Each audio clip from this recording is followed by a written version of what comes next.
About 400 National Guard troops officially on the ground in Washington, D.C., assisting law enforcement as part of President Trump's federalization of the crime-ridden city. The president might even declare a national emergency if Congress doesn't work with him to extend the plan beyond the initial 30-day period. Well, if it's a national emergency, we can do it without Congress, but we expect to be to Congress before Congress very quickly.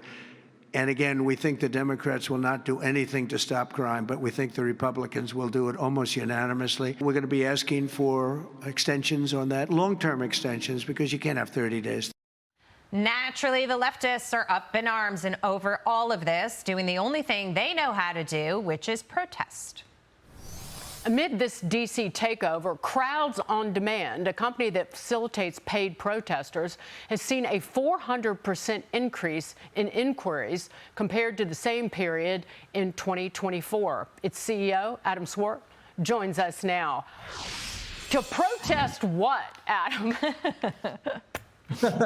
Well, I think there's a lot of reasonable gripes with what's going on. I think a lot of protesters take it too far, but I think there is such thing as a peaceful protest raising awareness of federal government overreach, which is a bipartisan area of concern to both Republicans and Democrats. The problem is it has to be done in the right way.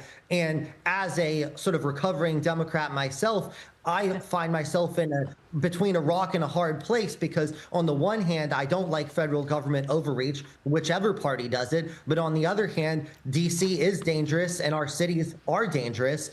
And the Democrats have created their own grave here by letting crime go so rampant that now you leave this opening for the federal government to do this. Adam, inquiries and requests are up this staggering amount, but are bookings up similarly? Or, I mean, are people just calling to sort of inquire, see what they could do, but are they going through with it is what I'm trying to ask.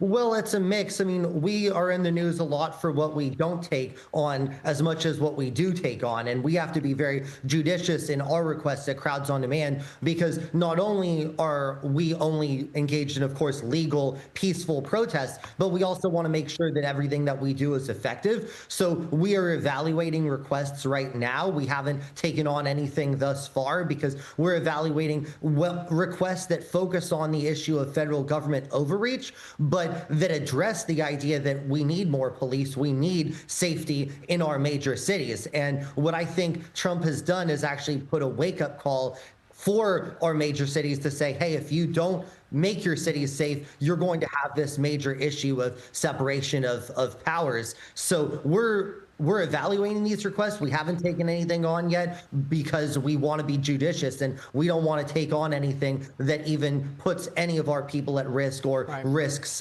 any kind of unlawful activity. Well, before I move on to my question, just to be clear, the Home Rule Act that gave D.C. its quasi-independence gives the president the power to take over the police department for a short period of time, and he already controls the National Guard of D.C. So all of what is happening there is lawful.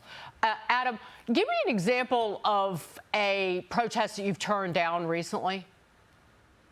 Well, for example, we recently turned down a fairly large request to do a major day of action. Recently, it was kind of a multi-city campaign that I just frankly thought was ineffective.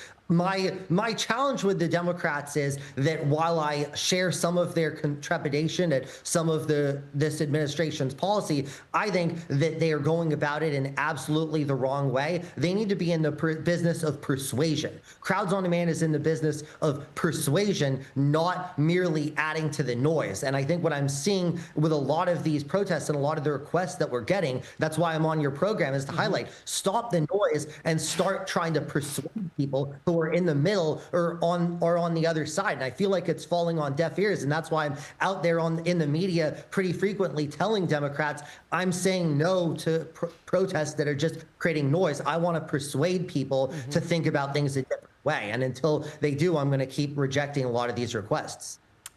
10-second answer. Why'd you start this business?